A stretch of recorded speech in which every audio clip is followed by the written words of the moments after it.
Bueno, ya sabemos que no entra esta parte al examen, ¿verdad?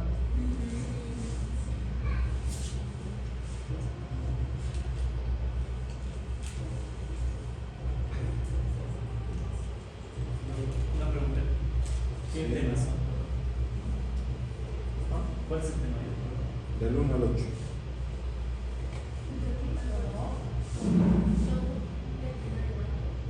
Del 1 al 8. ¿Por qué de primero? Porque así son las normas.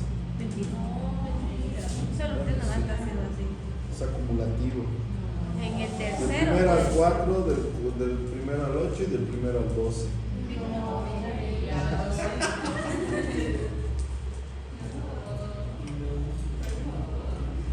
Voy a hacer mi máximo esfuerzo para no preguntar del primero al 4. Por eso te pero les estoy diciendo que voy a hacer mi máximo esfuerzo.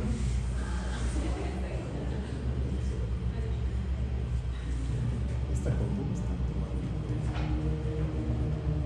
Está cansada. cansancio y medicina. No, no. Claro que no.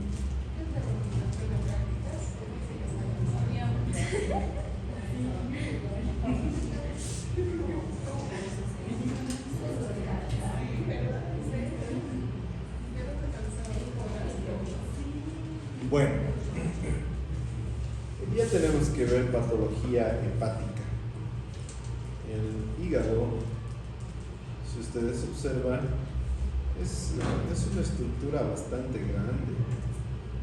Si nosotros vemos, es bastante grande, localizada en el hipocondrio derecho. Normalmente es roja como el vino, ¿verdad? Cuando está el paciente vivo. Si ustedes observan, ocupa casi todo el hipocondrio derecho, parte del epigastrio y baja un poquito más hacia lo que es el ángulo hepático del colon. El hígado en el cadáver es blanquecino y fácilmente reconocemos dos estructuras importantes en el hígado. Uno es el lóbulo derecho, que es el más grande, y otro es el lóbulo izquierdo, claramente dividido, y por debajo sobresale una masa o un órgano que es la vesícula biliar. El hígado es nuestra fábrica de productos químicos. Todo lo que nosotros podemos imaginarnos, glucosa, glucogenólisis, procesamiento de los medicamentos, toxinas, todo eso pasa por el hígado. Hasta ahora es un órgano irreemplazable, funcionalmente hablando. Por ejemplo, para reemplazar un riñón, agarramos y hacemos diálisis, ¿no? No cumple todas las funciones del riñón, pero los pacientes pueden vivir. Pero para un hepatópata crónico no hay una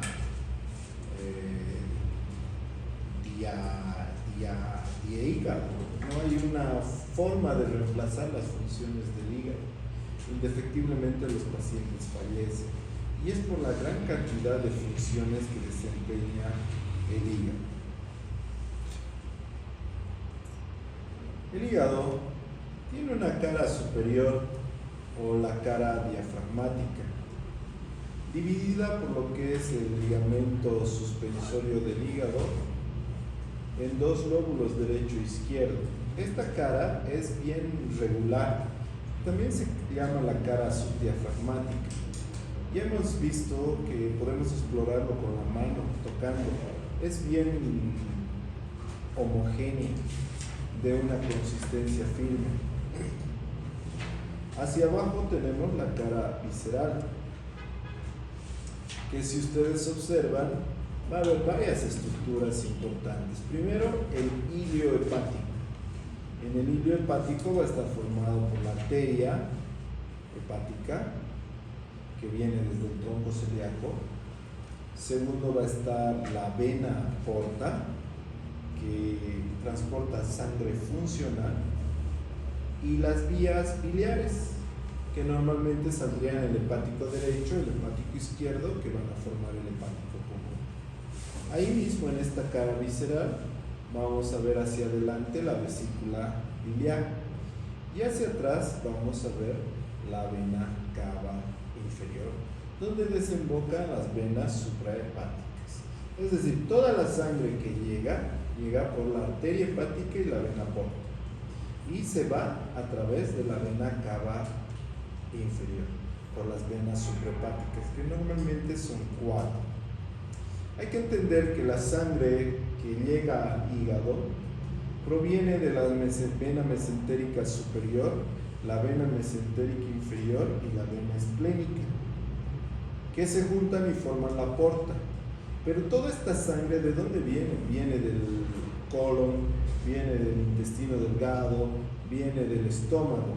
Es decir, viene una sangre llena de nutrientes y cargada de contaminantes, porque el intestino es la parte más contaminada, si nosotros queremos decirlo, del organismo. Entonces, esta sangre tiene que ser todavía limpiada, procesada, para volver a la circulación general. De esa manera recién pasa a la vena cava inferior. Vamos a ver que la cara inferior del hígado tiene numerosas fisuras viscerales, fisuras anteroposteriores, que van a depender de lo que es el ligamento y la propia vena cava inferior y la vesícula biliar. Porque debemos entender que la división del lóbulo derecho y lóbulo izquierdo no nos sirve. Nosotros necesitamos subdividirlo el hígado en segmentos. Estos segmentos son funcionales y son 8 segmentos. Vamos a verlos cuáles son estos segmentos.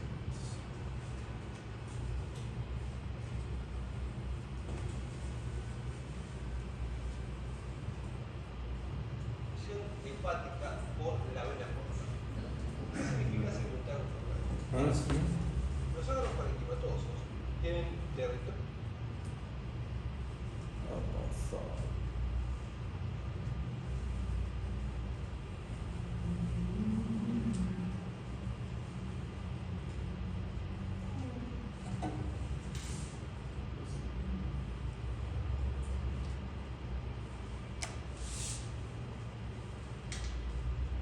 Bueno, mi gente, ¿cómo andamos?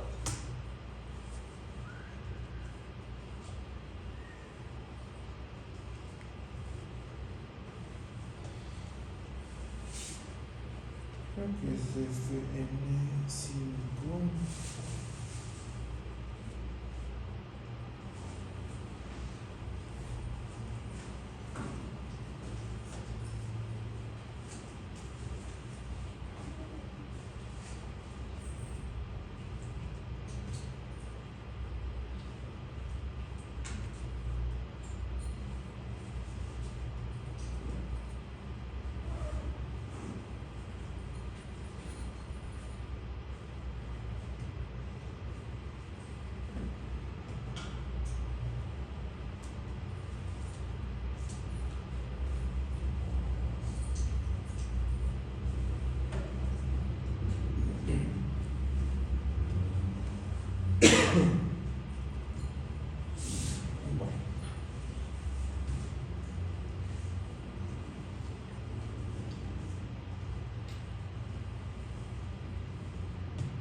Los órganos parenquimatosos tienen territorios, porciones, que van a estar irrigadas por segmentos vasculares bien definidos.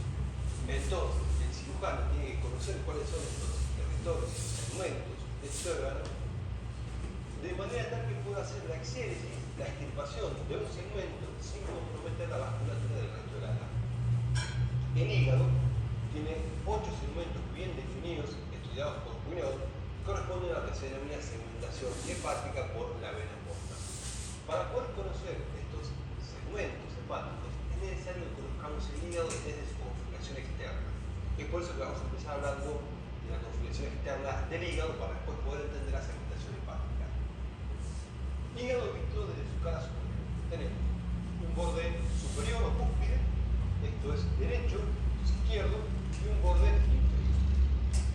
Acá tenemos, entre el tercio medio y el tercio izquierdo, el ligamento falciforme, entre cuyas hojas va a estar descubriendo el ligamento redondo.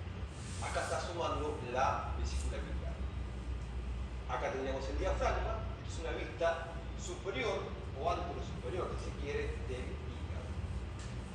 Pero la segmentación hepática por las venas porta, por la vena porta, se hace desde la cara inferior.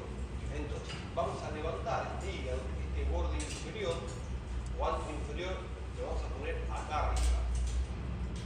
Cara inferior. Entonces, si vemos el hígado en su cara inferior, tenemos el borde anterior a este nivel, esto es izquierdo, esto es derecho, y acá viene todo el borde posterior.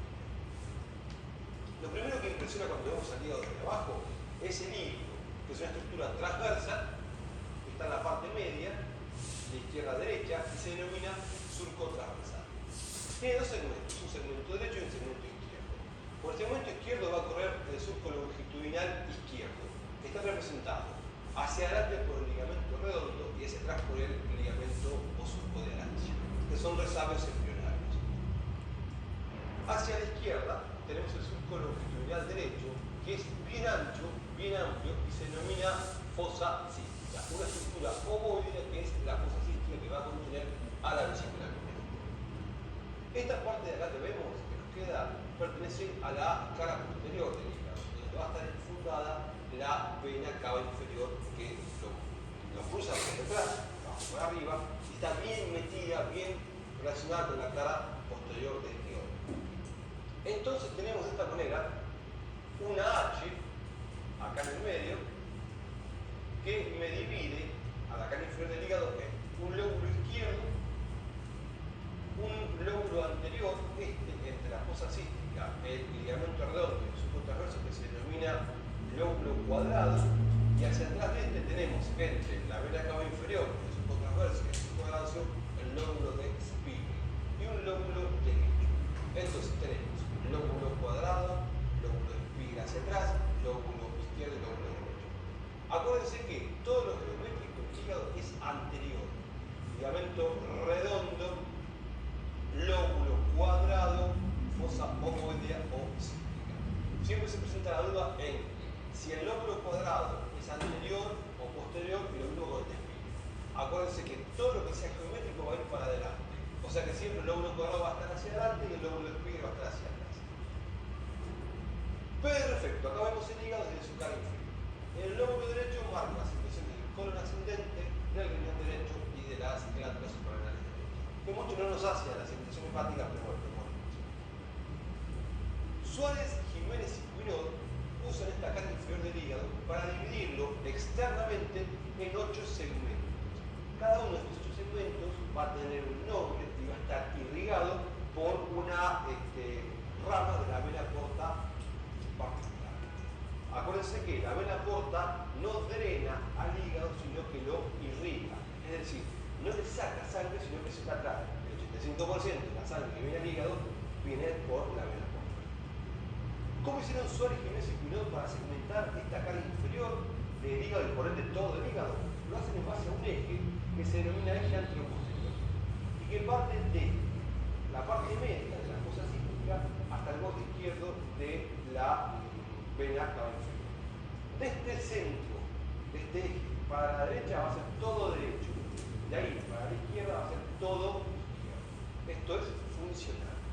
Y por último, el surco transverso lo prolongamos de manera tal que todo lo que esté hacia adelante, este surco transverso va a ser anterior y todo lo que esté hacia atrás va a ser posterior. La mitad izquierda y la mitad derecha, a su vez, están cortadas por dos surcos anteroposteriores y se dividen en 4 segmentos. El surco anteroposterior izquierdo está dado por el ligamento redondo hacia adelante y el surco de Arancio hacia atrás.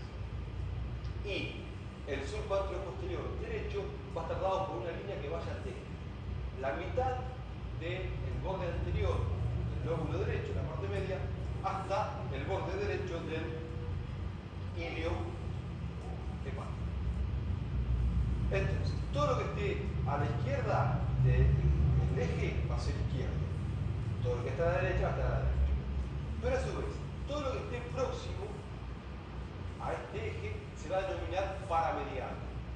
Lo que esté más hacia externo, hacia la periferia, se va a denominar lateral. De manera tal que estos dos son paramedianos y estos dos son laterales. Como estamos del lado izquierdo, este es el paramediano izquierdo y a su vez anterior. Este es el paramediano izquierdo posterior. Así pasa lo mismo del lado derecho, del lado izquierdo y del lado derecho. Vamos a ver que Schwarz y Spiegel le pusieron un número a cada uno de estos segmentos, partiendo desde el lóbulo del Spiegel y en sentido antihorario. Entonces tenemos 1 para el segmento paramediano izquierdo posterior, 2 para el lateral izquierdo posterior, 3 para el lateral izquierdo anterior, 4 para el paramediano izquierdo anterior, 5 para el paramediano derecho anterior, 6 para el lateral derecho anterior, 7 para el lateral derecho posterior y 8 para el paramediano derecho posterior, que en realidad es posterior superior y no se ve desde la cara inferior, por eso está hecho con un negro un poquito más claro.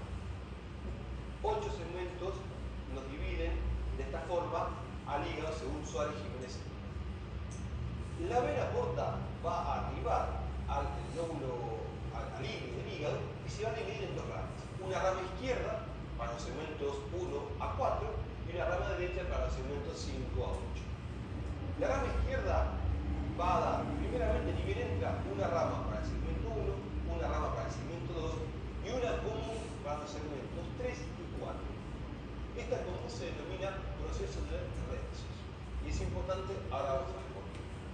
La rama derecha va a estar destinada a los segmentos 6 y 7, pero antes va a dar una para el segmento 5.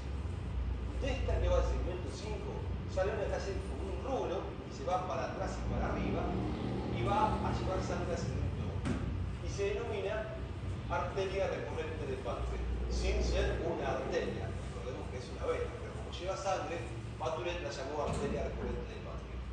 Son estas las 8 ramas que da la vena porta para cada uno de los segmentos que Suárez y Jiménez habían definido según esas líneas geométricas que pusieron en su cara inferior.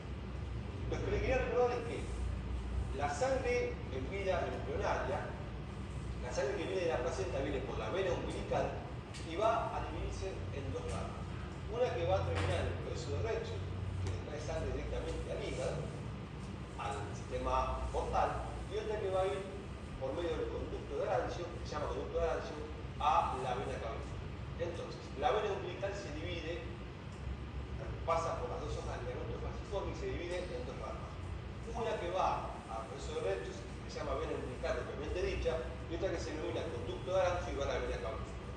Luego, cuando se produce la caída del cordón umbilical, se atrofian estas venas. La vena umbilical se transforma en ligamento redondo, que sigue corriendo por las 2 hojas del ligamento falciforme, y el surco de Arancio, el conducto de Arancio, va a llamarse surco de Arancio. Terminamos con la segmentación hepática, gente, espero que lo hayan entendido. Les mando un abrazo grande, Martín sigue apoyando y nos vemos pronto. Luego, cuando se... Entonces, si ustedes ven, cada uno de estos segmentos es totalmente funcional. Es decir, si tú sacas el segmento 3, 2 y 3 y lo trasplantas a otro paciente, sería totalmente funcional. Entonces, es por eso que es la segmentación hepática, porque son pedazos de hígado que tienen vena, arteria, vena cava y conductos biliares, ¿no? Todos son totalmente funcionales. Es importante recordar esto de la segmentación hepática.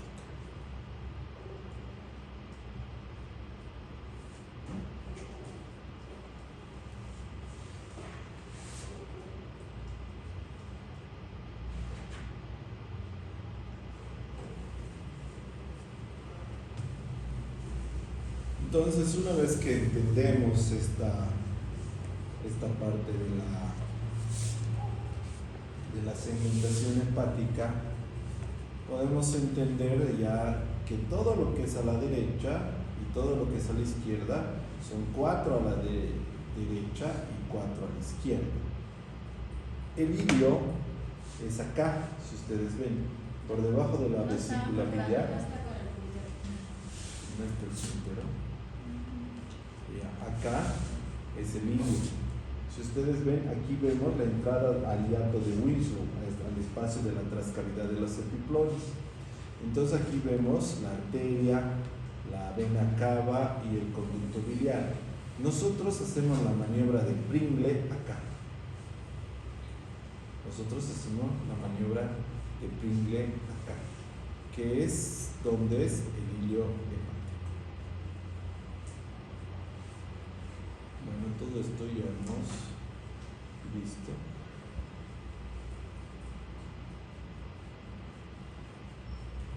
El hígado es un órgano parenquimatoso. Eso quiere decir que es un órgano macizo, pero delicado, que está cubierto por un tejido fibroso.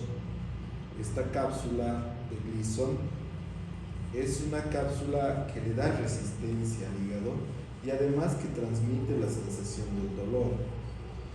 El hígado tiene que estar sujeto en su posición y no moverse, porque si no fácilmente se rompe. Si tú agarras un hígado que compras y lo partes, se parte la mitad. Es decir, lo mismo pasa en nuestro organismo, es muy delicado. Por lo tanto, debe estar bien fijo. Fijado a través de 4 ligamentos: el ligamento falciforme, ligamento coronario, hacia atrás los ligamentos triangulares y el ligamento redondo. Además de eso, el epiplón menor que va del hígado al estómago lo fija. Asimismo, el tejido conectivo, que es la cápsula de Gleason, con la propia vena cava inferior, mantienen al hígado en su posición. Entonces, si nosotros vemos, aquí el hígado está rodeado por una cápsula de Gleason que permite que se mantenga en su posición. Hacia atrás, el hígado va a estar fijo por esta vena cava inferior. Hacia adelante vamos a tener el ligamento falciforme y el ligamento redondo. Y hacia atrás va a estar fijado por los ligamentos coronarios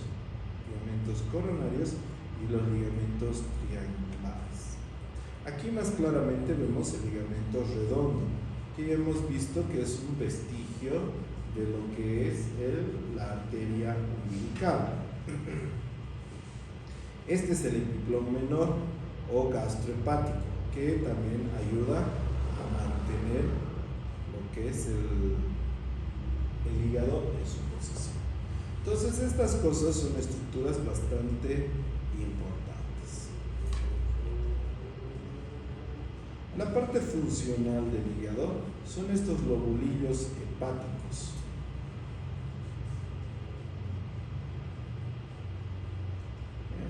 Eso, la segmentación hepática. A la izquierda tenemos 1, 2, 3, 4. A la derecha 5, 6, 7 y 8. Entonces es fácil.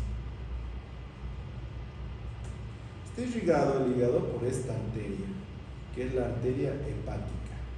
La arteria hepática viene de la hepática común, que es rama del tronco celíaco. Es la segunda más gruesa. La arteria esplénica es más gruesa que la arteria hepática. Va a haber una hepática derecha y una hepática izquierda. En la gran mayoría de los casos, la arteria hepática da un ramo de la arteria cística para irrigar la vesícula biliar. Aquí vemos la vena porta, que se divide en izquierda y en derecha, que ya hemos visto su segmentación. Toda esta sangre, que es el 100%, 85% llega por la vena porta y 15% por la arteria. Toda esta sangre vuelve a la circulación a través de las venas suprahepáticas, 1, 2, 3, 4, que desembocan en la vena cava inferior. El hígado tiene los linfáticos, da igual que cualquier órgano, alrededor de las venas y de las arterias. La inervación del hígado y de la vesícula biliar vienen de nervios simpáticos y de la... No sé, y del páncreas. Gracias, doctor. Entonces, la principal función que nosotros como cirujanos vemos en el hígado es la secreción de líquido biliar. Normalmente se secreta entre 1 a 2 litros de bilis. La secreción biliar entonces es 12 a 36 gramos por día. Y entonces esto, si se perdería, casi 4 a 12 días tardaría en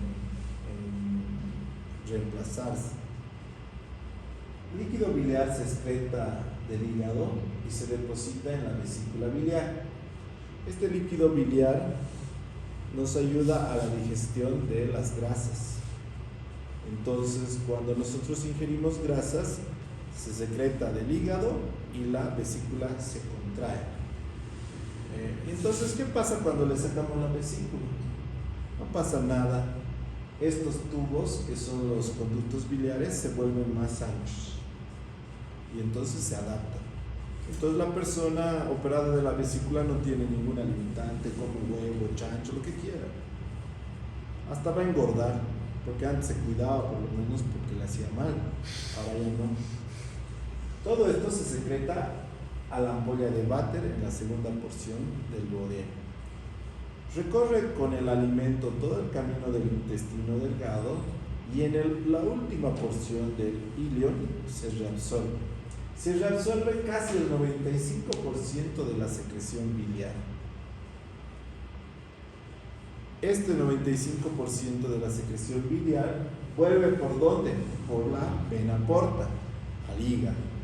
Una vez en el hígado, una parte pequeña, menos de 0,5 miligramos por día, pasa a la vena cava inferior. Es decir, puede pasar de esos 95, de esos 36 gramos, 0,5 gramos pasa a la circulación general, es decir, no es totalmente filtrado.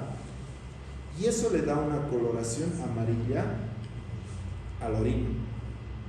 Cuando funciona mal el hígado, hay mayor retención de bilis y la orina se vuelve negra porque es mucho pigmento y se vuelve como Coca-Cola. El restante, menos del 5%, va al colon y se elimina con las heces, muy poquito, casi un 0,6 gramos por día de bilis. Aquí 0,5 y aquí 0,6, más o menos 0,5, un gramo al día se pierde de bilis. Uno pinta la orina y el otro pinta las heces, por eso son ese color. Cualquier alteración en el funcionamiento del hígado y de la vía biliar va a alterar el color de la orina y de las heces. Entonces, si por cualquier cosa se obstruye aquí y no sale bilis, ¿qué color van a ser las heces? Blancas. ¿Qué color va a ser la orina? Negra. ¿Entendido? Así es más fácil de entender, ¿no? Entonces, mucha de la sangre del organismo atraviesa por el hígado, mucho. Entonces necesita ser una coladera muy buena y limpia para que pase fácilmente la sangre. Cualquier patología de diferente origen, en nuestro medio la más común, la cirrosis alcohólica, vuelve esta coladera, lo reduce los números de hoyos, lo vuelve esclerótico y por lo tanto cuando llega la sangre mayor cantidad, que es el 85% por la vena porta, e intenta pasar directamente a la vena cava, no puede, porque una coladera tapada, ¿no? Entonces presiona más la vena porta, que no es su trabajo, pero presiona más y causa lo que llamamos hipertensión portal. Esta hipertensión portal es detectada encima 10 centímetros de agua. Es decir, es unas presiones re bajas, pero es que es una vena, no es una arteria. Entonces no puede cumplir su recorrido adecuadamente la sangre y entonces nos va a ocasionar hipertensión portal. Esta hipertensión portal no puede quedarse así porque el organismo no puede vivir sin esa sangre del intestino. Tiene que volver de alguna manera a la circulación general y entonces empieza a hacer caminos accesorios. Es como cuando bloquean, ¿no? Bloquean la avenida y por todo lado se van los autos. Vos ves por la puerta de tu casa, por tu patio, por poco no está pasando el auto, ¿no? Y lo mismo pasa con la sangre. Entonces empieza a ir por las anastomosis hemorroidales. Empieza a ir por las anastomosis esofágicas. Empieza a ir a abrir la circulación fetal por el ombligo. Y es ahí donde aparecen todas las complicaciones que tienen los pacientes con hipertensión portal o cirrosis. Si se revasculariza o aumenta el flujo en las arterias, venas hemorroidales, ¿qué aparece? Hemorroides en las hemorroidales. Y si en el esófago aumenta el flujo, ¿qué aparece? Varices esofágicas. Y si en el ombligo aparece la circulación nuevamente, aparece cabeza de venas.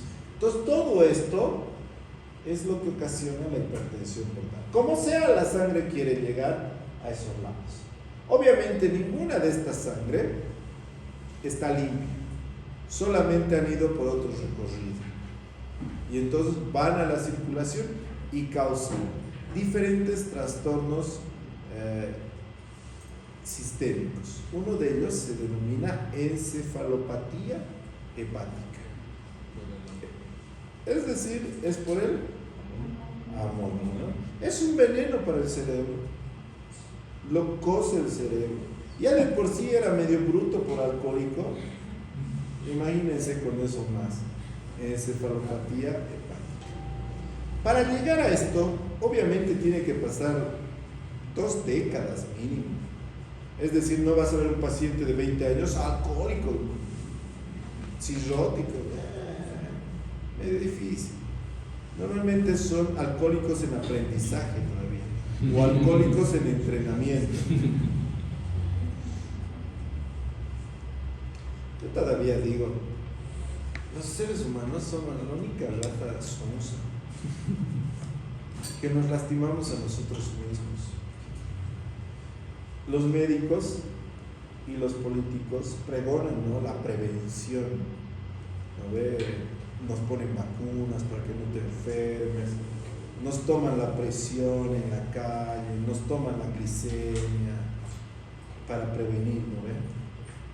Pero la prevención más grande y solucionable de este planeta sería que saquen el alcohol de circulación. Sería ideal. El 80%, si no es que más, de los accidentes de tránsito, el chofer estaba borracho o el peatón estaba borracho, porque también hay que reconocer que a veces el chofer está manejando y el borracho se mete, ¿no ve? Entonces 80% de los accidentes no existirían. Bueno, aunque me da mucho trabajo y dinero, no sería malo también para mí. Pero me esforzaría. Vendería sin ancho, aunque sea en la puerta de mi casa. Todo por la sociedad. Igual el tabaco, ¿no? No sé, mi generación menos fumatérica que la generación de ustedes. Yo no entiendo por qué ustedes han retomado. Es que les han hecho trampa las tabaqueras. En mi generación solo había cigarro, punto. Cigarro y era cigarro nada más. Entonces, con tanto idiotez de esas cosas, hay fumatéricos, pero menos que la generación pasada de mis papás, era todo el mundo fumaba. El cura daba la misa fumando.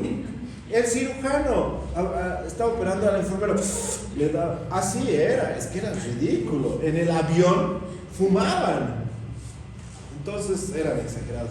Mi generación casi logra dejar, su generación tenía que haberlo dejado, pero es que les han hecho trampa a ustedes, porque han aparecido cigarros mentolados, cigarros con burbujitas, cigarros con sabores, cigarros con colores, electrónicos, y han caído, y nuevamente es una generación que fuma bastante. Van a ver, muchos de sus docentes no fuman, muchos no fuman, la mayoría dicen, no fuman. Te digo, la generación pasada era increíble, no había una persona que no fume, yo no conocía una sola persona que no fumaba, era increíble. Pero bueno, el cigarro por lo menos te mata a vos y a tu pareja, ¿no? A nadie más no afecta. Si fumas mucho no matas a nadie, no atropellas a nadie, pero la bebida sí. Otra cosa es las violaciones. Normalmente yo creo que más del 90% de los violadores están borrachos, o por lo menos se hacen a los borrachos. Y se multiplican por eso. Sí, y la verdad es que tal vez ganarían un juicio porque son víctimas de la sociedad. Pero es muy difícil que alguien viole. Bueno, no es que no haya, hay algunos enfermos, sí, pero sería más difícil porque agarras y violación igual a 20 años y no estás borracho. Bueno, ¿quién va a estar arriesgándose a 20 años? No, es más difícil. Entonces es un verdadero problema. Y en medicina también, es decir, uno de los mayores desafíos es tratar a un paciente con hipertensión portal. Se le complica todo, el paciente está re mal y bueno, ya saben cómo. ¿Qué alternativas tenemos? Antes de pasar a alternativas, ¿no hay cirrosis en jóvenes? Cirrosis alcohólica no, pero hay otros grados de hepatopatías y cirróticas causadas por medicamentos, por enfermedades congénitas y por enfermedades inmunitarias. En esos pacientes sí puede haber hipertensión portal secundaria a eso.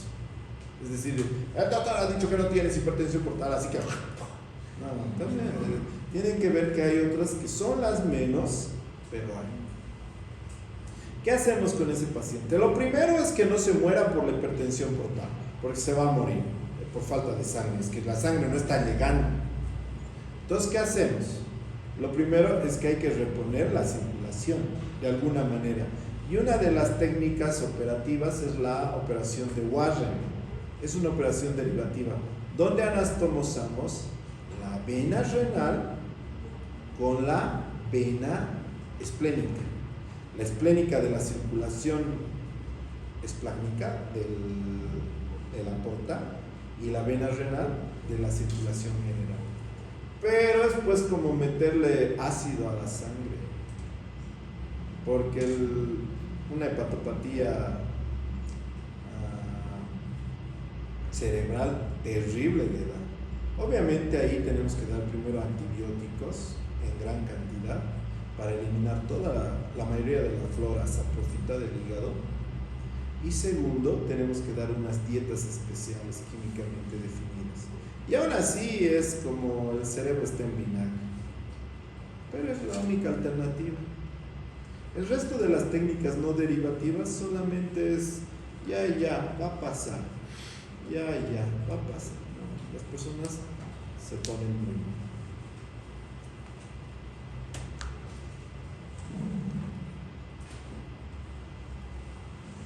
Otra patología que aparece en el hígado son los abscesos. Los abscesos es la presencia de colecciones purulentas delimitadas en un área o segmento del hígado. No es una patología muy frecuente. Porque el hígado, al tener doble irrigación y una función tan importante, el organismo le manda mucha importancia al sistema inmunológico. Una bacteria que va por el hígado normalmente la suenan, pero dos órganos son los ocasionantes de abscesos, ascendentes especialmente. Uno es el apéndice, que hemos visto que se llama piliflebitis. La piliflebitis es una trombosis séptica ascendente. ¿De dónde viene? Puede venir de contaminación del apéndice o contaminación de un divertículo.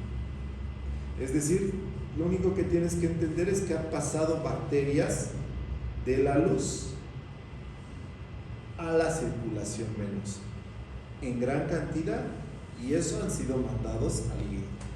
Esto es un trombo séptico. Obviamente este trombo séptico es gran volumen, es un gran número de bacterias, y que llegan al hígado y sorprenden al sistema inmunológico y obviamente lo dañan, y lo dañan severamente el hígado.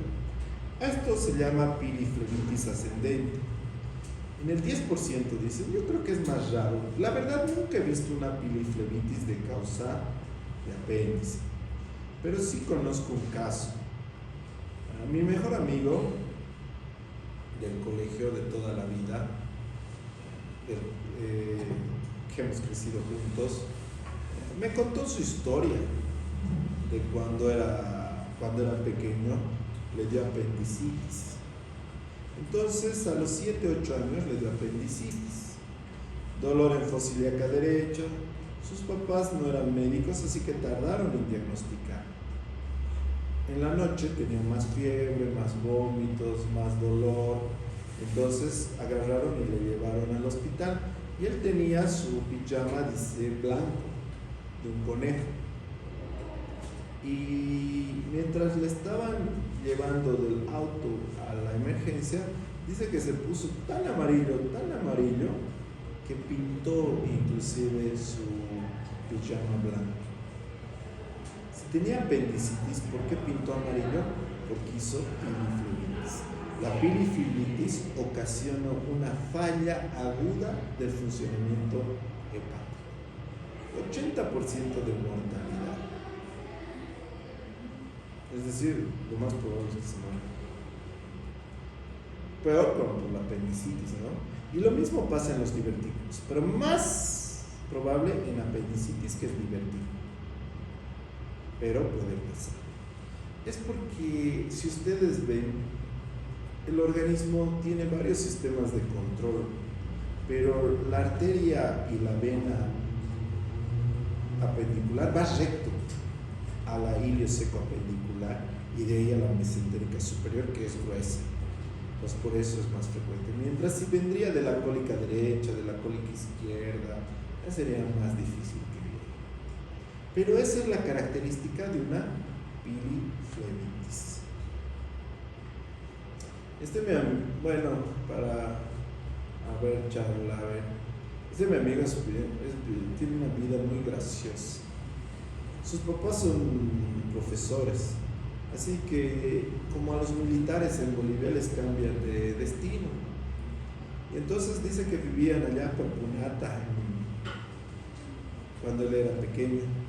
Y en la zona dice que no había perros, y para de mascota le compraron un pato. Entonces él crió al pato como si fuera perro.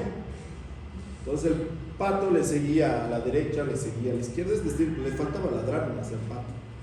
Él le daba de comer las sobras, el pato comía sobras, pero se creía perro más de paso el pato. Pero la verdad es que en nuestra sociedad nosotros criamos animales para comerlos, y hay animales mascotas, y hay animales comestibles.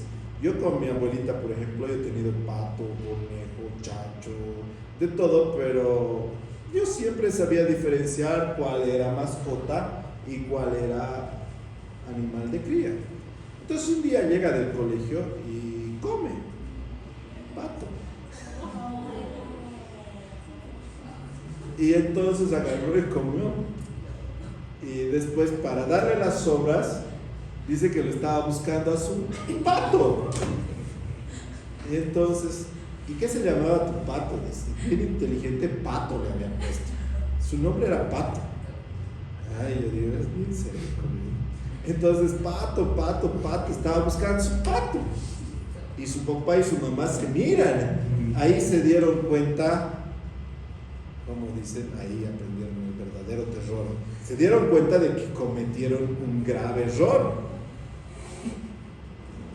Dice que se enfermó, tuvo fiebre y deliró. Dice que en la noche dijo, pato, yo como el pato. Yo no sé para qué me contó, porque me río hasta el día de hoy, hace 20 años creo que me ha contado.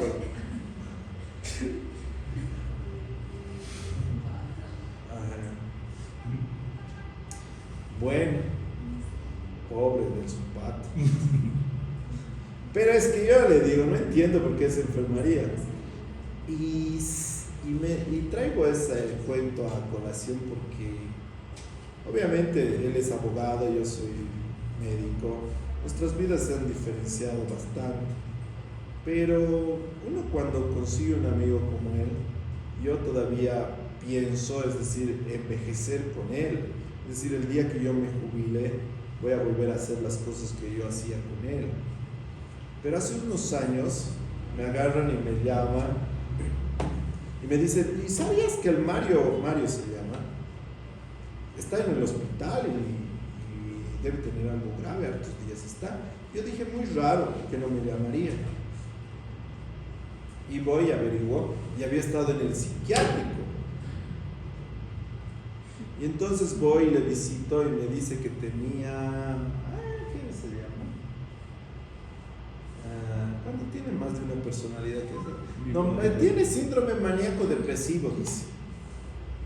Maníaco-depresivo. Yo lo conozco toda la vida y nunca ha sido maníaco-depresivo este idiota, he dicho. Y digo, ¿no será que su cerebro se ha cuajado cuando le han hecho comer al pato? Pero yo hubiera presentado algunas cosas. Entonces su mamá y su papá me cuentan, yo lo veo a él y bueno, esto no está bien, aquí hay gato encerrado. Lo que pasa es que mi amigo era uno de los pocos que fumaba de nuestra generación y era muy fumatérico. Para que vean que es hereditario. Su abuelo murió a los 90 años con un solo pulmón y con oxígeno. Pero agarraba, así dice que murió, es decir, ya es el colmo, no está pudiendo respirar y sigue fumando, pero así murió su abuelo. Entonces él era muy fumatérico. Y la cosa es que a este choco le han dado marihuana en cigarro. Y era muy vicioso del cigarro. Entonces fácilmente se ha enviciado a la marihuana. Y ustedes saben que la marihuana es una droga de enganche nada más. Es decir, eso te atrae al mundo de los estupefacientes. Es decir, nadie va a ser un drogadicto marihuanero puro.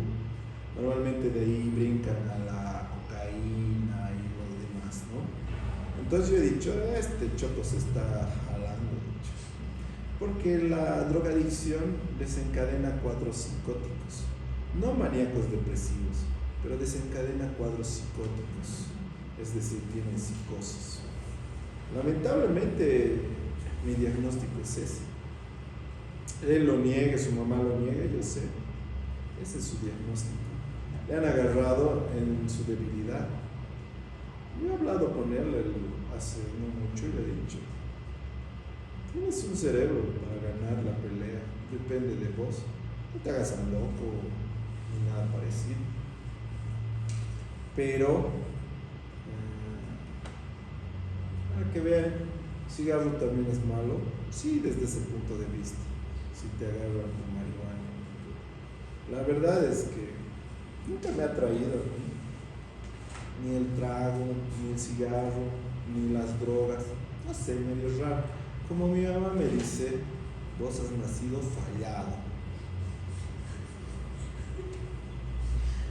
A veces pienso, sería mejor ser más divertido, pero así he aprendido a vivir. No música, no baile, no drogas, no alcohol, no. Esa es la vida de ser un médico. Un médico yo lo considero un apostolado. Es decir, inviertes tanto tiempo en tu cerebro, ¿por qué lo arruinarías tu futuro?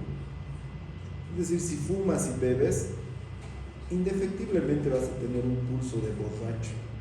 Indefectiblemente vas a dañar tus neuronas, vas a tener demencias, Parkinson, Alzheimer. ¿Y por qué tanto trabajo?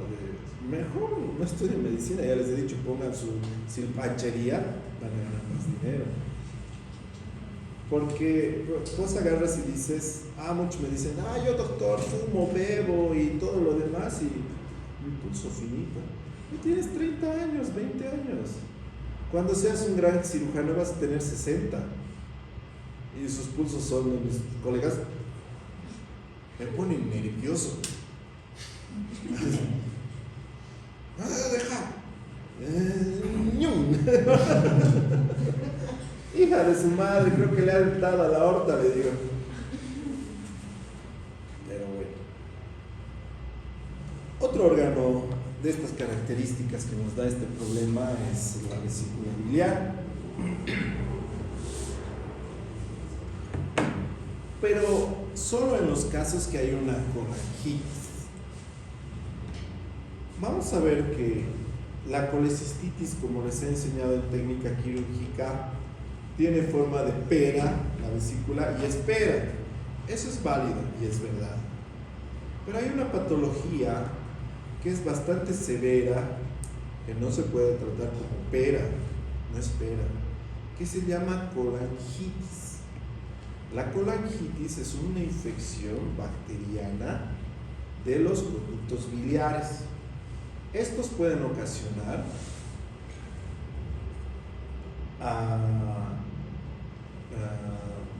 trombosis ascendente y causarnos lesión hepática y nuevamente una falla hepática con riesgo de vida muy grave. La colangitis se debe a diferentes causas. Puede ser por cálculo, puede ser por procedimiento endoscópico, por cáncer, por una estenosis normalmente. Pero en sí, estos son los más frecuentes que causan absceso hepático. No quiere decir que otra bacteria no te cause absceso, porque la verdad cada organismo es diferente. Yo tenía una conocida que es una familia, bastante unida, y agarran y dice que fueron a comer hamburguesas un día, y una de las hijas menores dice que cuando mascó la hamburguesa había ¿qué es esa cosa cochina del suelo que parece escarabajo? ¿Cucaracha? Churupis, cucarachos, que salen de las fosas sépticas, esas cucarachas, ¿no? Eso es lo más cochino, ¿no? Y entonces dice que vio la mitad demasiado. Entonces en la hamburguesa había.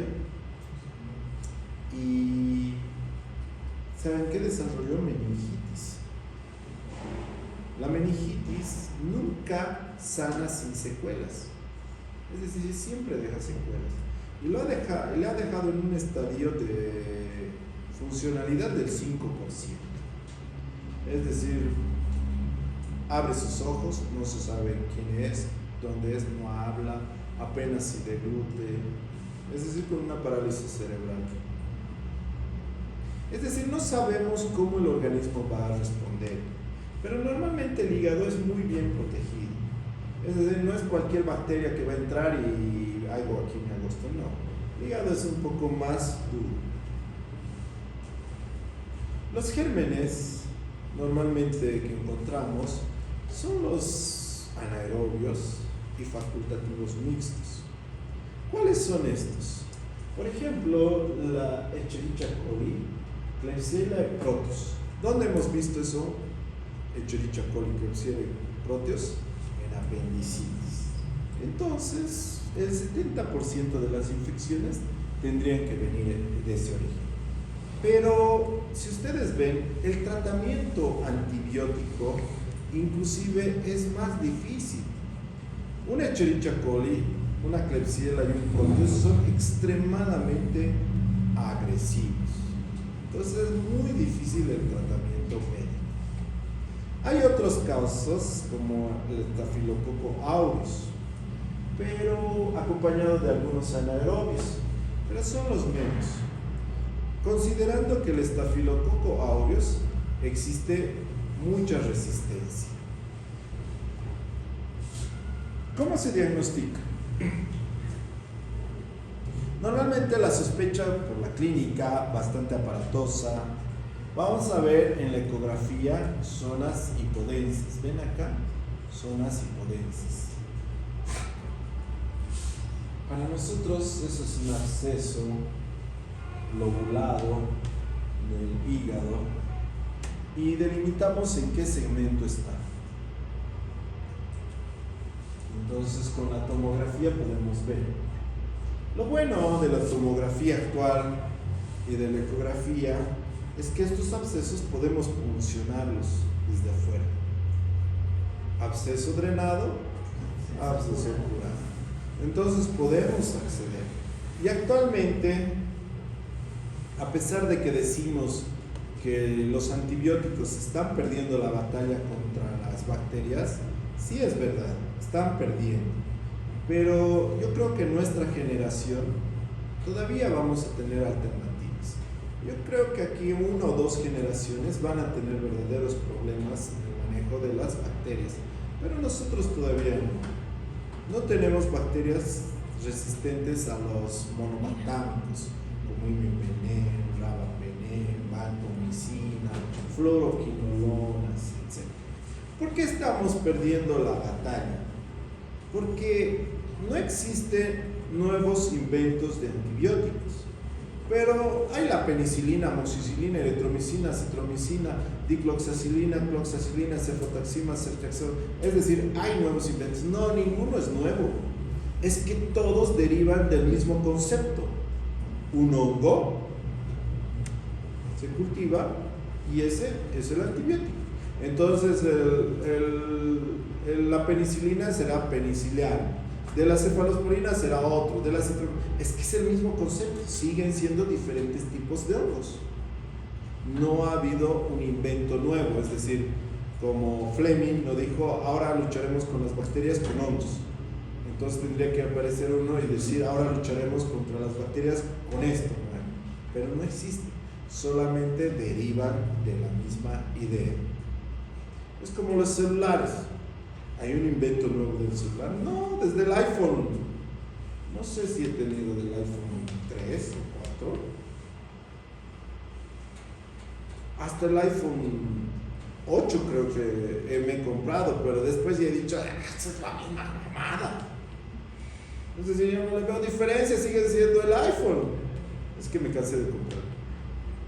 Pero creo que ahora ya están en 15.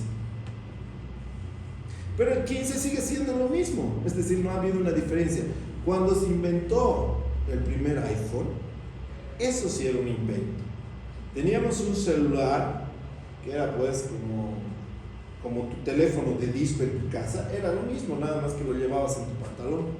No había nada de diferencia. Y cuando apareció el primer iPhone sí tenía todas estas ventajas. Tenía correo, tenía contacto a internet, tenía todas las ventajas que tiene los iPhone normales. Eso sí ha sido un cambio, eso sí ha sido un avance tecnológico. Es por eso que iPhone ha monopolizado tanto tiempo a la industria.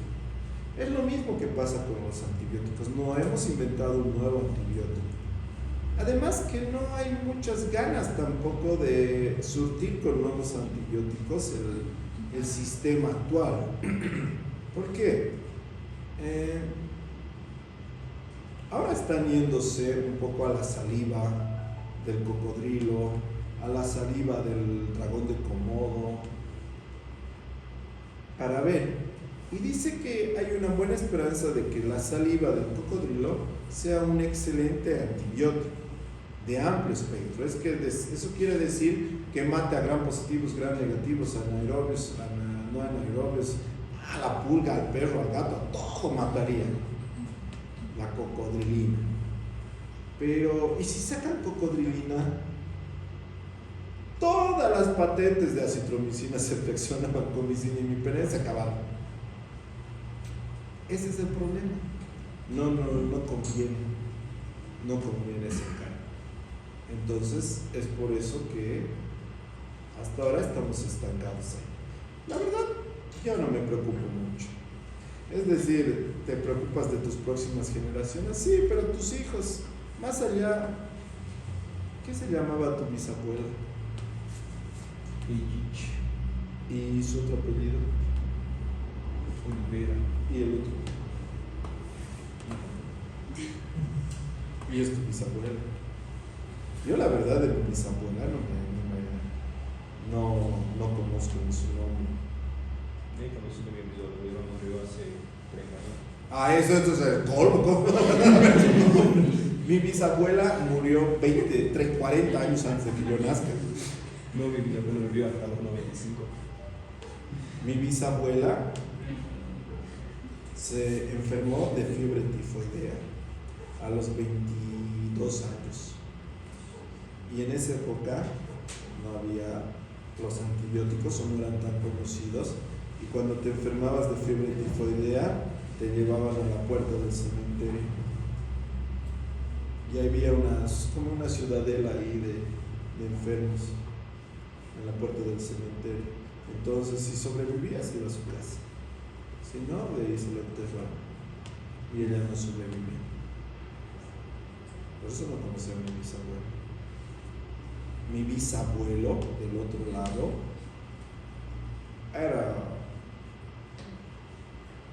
le gustaba mucho viajar. En esa época, 1910, 20 será, se fue a trabajar a Chile, en esas donde se recogía guano. El guano era para pólvora, ¿no? Entonces era lo máximo trabajar ahí. Se vino a Bolivia y trajo una bolsa de dinero en un saquillo y no le robaron en el camino.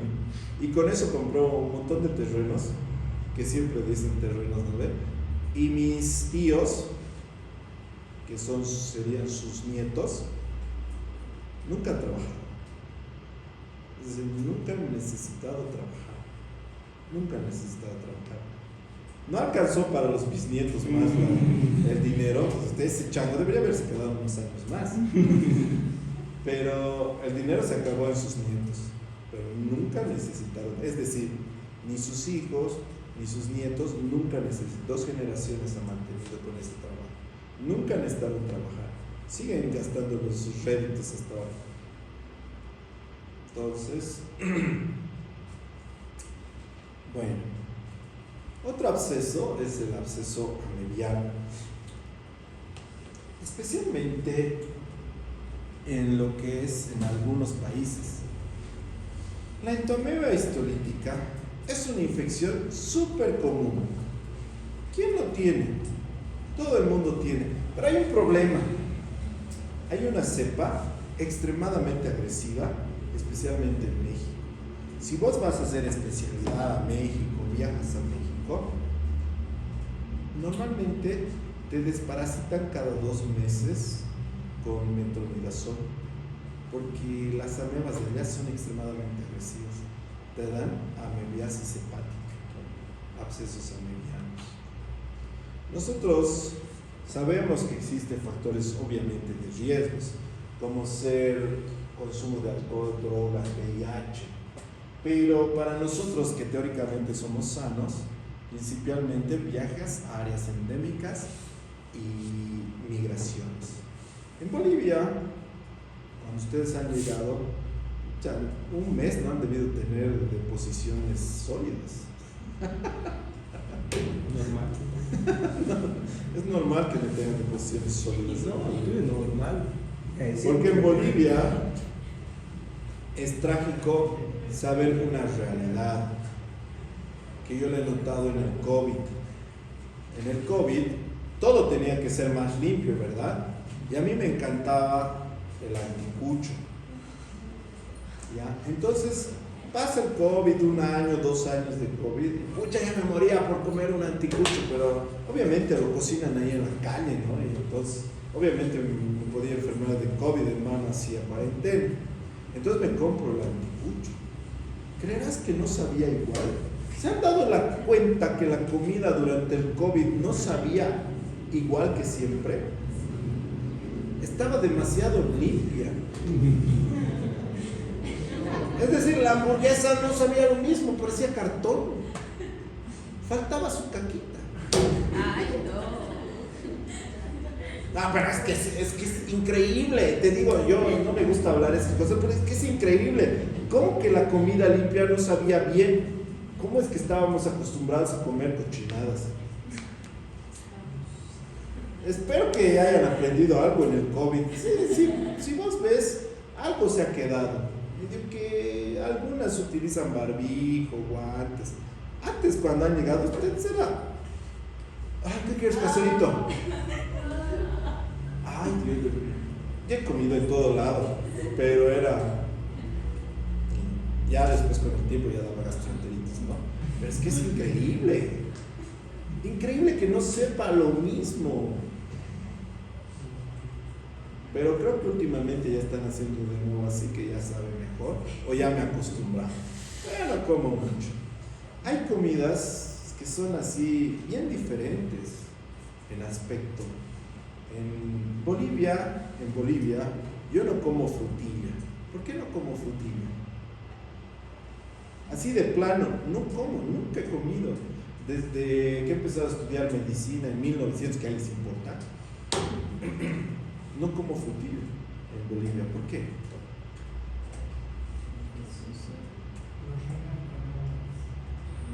Pero como anticucho, es decir, no es lógico.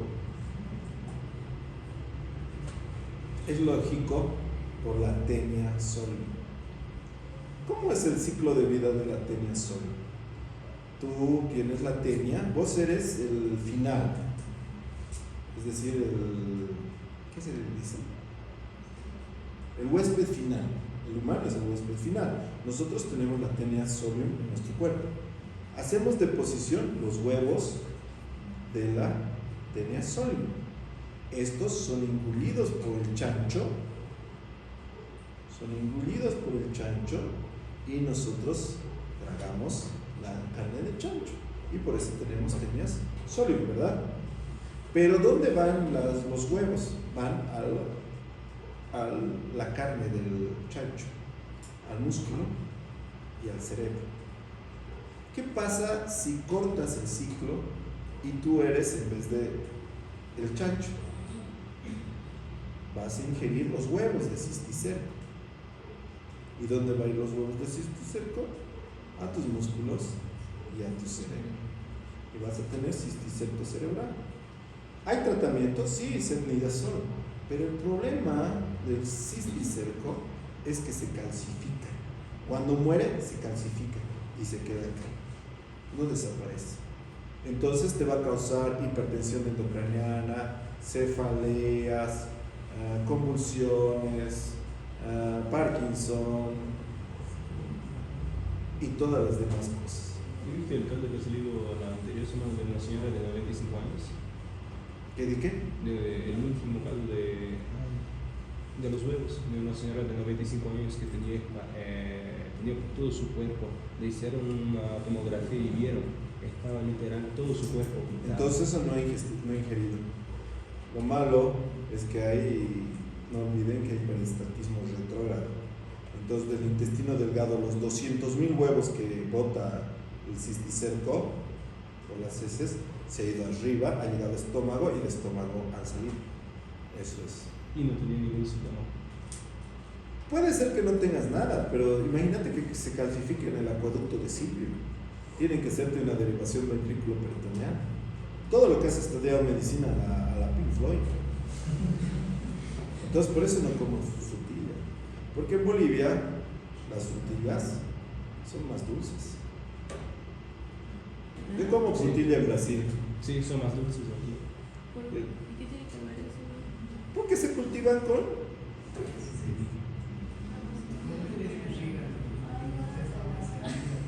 En Brasil la frutilla es ¿Pero ácida. qué quieren que les diga? ¿Quieren que les mienta? Claro, es por eso que es más dulce. Yo en Brasil como frutilla, pero es comparada con la frutilla de Bolivia, es fea. Es sin sabor, es decir, la frutilla ya es fea. Pero está mejor que no comer nada. Aquí en Bolivia es súper deliciosa, en un jugo de frutilla, es lo máximo. Es dulcísimo. Pero cisticerco cerebral, un pinche gusto, nada. No, gracias. Pero no hay manera de desinfectarlas. No, ¿cómo matarías un huevo de cisticerco? Es casi inmortal. Si vos agarras un martillo y le golpeas, yo ni así creo que no se rompería. Lo hierves, no se hace nada. No se destruye ni con ebullición. Con DG6 así te...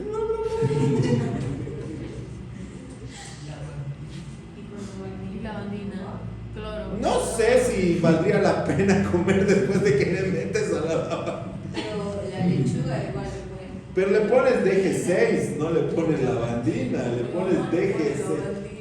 Yo le pongo lavandina. Ah, les bueno, no, les voy a matar. O Yo sea, no 2 como nada. litros de agua, A una la tapita de diversión. lavandina. Tampoco lo baño en lavandina pura. Pero si hay DG6, ¿para qué usan lavandina? No entiendo. ¿Por qué? ¿Para qué vamos a comprar de 6 y lavandina en casa? Prometo, 10 pesos vale así. La lavandina lo malo es que daña el esófago y te va a dar indefectiblemente cáncer de esófago. Sí, sí, ya. Aparte de neurosis, dicen, lo siento, bro. Pero se supone que estudias medicina para aprender todas estas cosas. Mejor No que comen. comemos, porque si nos dicen Viva que de no comer, fotosíntesis. Teóricamente, el ser humano ha evolucionado para comer una vez al mes. ¿qué? Ay, yo como 6 veces al día. Porque es, Yo ahorita es estoy porque muriendo es de hambre si no como. porque es hemos evolucionado páncreas, tenemos insulina, para eso es, para sobrevivir largos periodos sin comer. La cosa es que hemos evolucionado tanto cerebralmente que comemos 10 veces al día. Es por eso que estamos teniendo tantos problemas de obesidad. ¿Por comer? O sea que si como una vez al mes, ¿voy a vivir sana toda la vida? Pero una vez era cuando nuestros ancestrales tenían que cazar, nosotros ya tenemos ahí el hiper. Pero tú has evolucionado tu cuerpo para comer una vez al mes. Está acostumbrado a eso. De ese está mi panza. Un día que no como ya me estoy muriendo y desmayando. Bueno, yo también les entiendo, yo como un montón también. Es decir, no vivo de la antropología, pero teóricamente hemos evolucionado para eso. Y es por eso